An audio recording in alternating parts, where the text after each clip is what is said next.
ससुर जी, धीरे धीरे, आपका बहुत मोटा है। मुझे बहुत दर्द हो रहा है। ससुर जी ने मेरी चीखें। हेलो दोस्तों, स्वागत है हमारे चैनल में। मेरा नाम काव्या है और मेरे पति का नाम राज, और मेरी उम्र अभी 30 वर्ष है, और मैं देखने में बहुत सुंदर हूँ। चलो, कहानी में आगे बढ़ते हैं। मेरे पति पुलिस में है। घर में ससुर जी और मेरी सासू माँ रहती थीं। मेरी सासू माँ को कुछ दिखाई नहीं देता था, इसलिए वह एक ही रूम रहती थी। एक दिन शाम के समय एसएसजी के पैरों में बहुत ज्यादा दर्द होने लगा। मैंने कहा, ससुर जी, आइए मैं मालिश कर देती हूँ। नहीं बहू, मैं बिल्कुल ठीक हूँ। ससुर जी, चलो ना, मैं तुम्हारे पैरों की मालिश कर देती हूँ।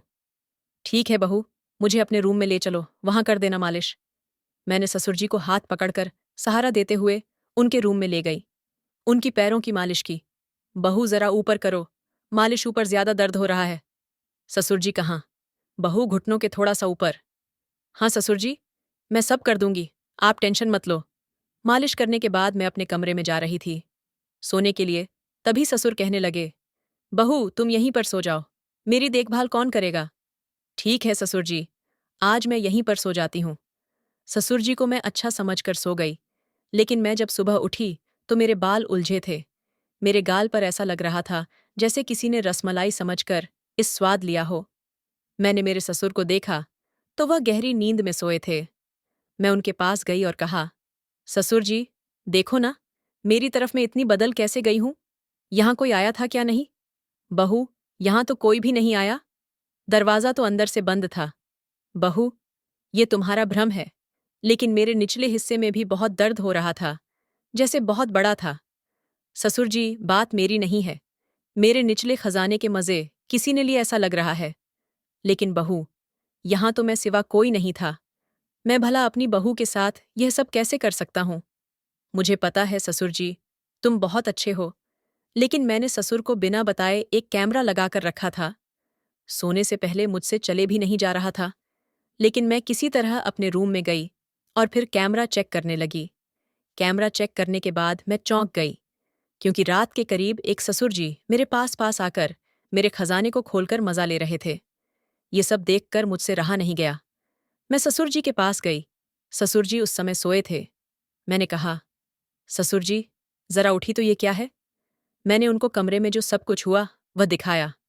ससुर जी, अगर आपको ये सब कुछ करना ही था तो मुझे बता देते, मैं तैयार थी। ऐसे बिना बोले करने से क्या फायदा? वह मुझे लगा कि तुम यह सब कुछ करने के लिए तैयार नहीं होगी। तुमको तो पता है कि तेरी सासू माँ देख नहीं सकती है। उनके साथ ऐसा करना ठीक नहीं है। मैं जानती हूँ ससुर जी, आपका क्या हाल है। चलो कोई बात नहीं, लेकिन आज रात हम खुलकर मौज करेंगे। जब शाम हुई तो ससुर मेरे कमरे में बिना बुलाए आ जाते हैं और फिर मेरे पास आकर कहने लगे, बहू, चलो फिर शुरू करें ससुर जी। अभी तक दर्द हो रहा है, एक बार खोलकर तो दिखाओ। ठीक है बहू, आओ मेरे पास देखकर। मैं हैरान हो गई। ससुर तो लंबे रेस के घोड़े निकले। ससुर जी, अब देख क्या रहे हो? खजाना तुम्हारे सामने है। आओ ससुर जी, इतना सुकून तो मुझे मेरे पति से भी नहीं मिला। आज तो मजा आ गया बहू, मुझे भी बहुत दिनों से मिल नहीं रहा था। आज तो मैं इस खजाने को लेकर ही रहूंगा। ससुर जी ने 4 घंटे तक खजाना खोजा। उसके बाद वह थक गए। ससुर जी ने दूसरी बार में मेरा काम लगा दिया। यहाँ ससुर और बहू की एक काल्पनिक कहानी थी। इसका उद्देश्य किसी को उत्तेजित करता बिल्कुल भी नहीं है। ये सिर्फ मनोरंजन के लिए बनाई गई, किसी को ठेस पहुंचाना नहीं। हमारी कहानी अच्छी लगी हो तो चैनल को सब्सक्राइब देना और वीडियो को लाइक कर देना। मिलते हैं किसी नई स्टोरी में, तब तक के लिए बाय, धन्यवाद।